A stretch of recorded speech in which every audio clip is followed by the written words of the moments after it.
నేను చేసిన last video rectangle is a parallelogram or not అని ఒక క్వశ్చన్ అడిగాను కదండి. దానికి సొల్యూషన్ చెప్తాను చూడండి.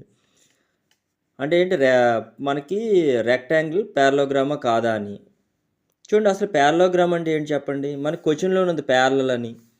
చూడండి, ఆపోజిట్ సైడ్స్ మనకి ప్యారలల్గా ఉంటాయి. ఓకేనండి, ఆపోజిట్ సైడ్స్ ప్యారలల్గా ఉంటే అది పారలోగ్రామ్ అండి. అంటే opposite sides are parallel and equal. ఓకేనా, పారలోగ్రామ్.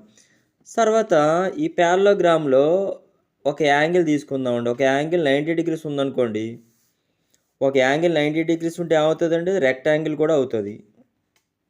ఓకేనా, అంటే ఒక యాంగిల్ 90 degrees ఉంటే రిమైనింగ్ 3 యాంగిల్స్ కూడా ఎంత ఉంటాయండి, రిమైనింగ్ 3 యాంగిల్స్ కూడా మనకి 90 degrees ఉంటాయి.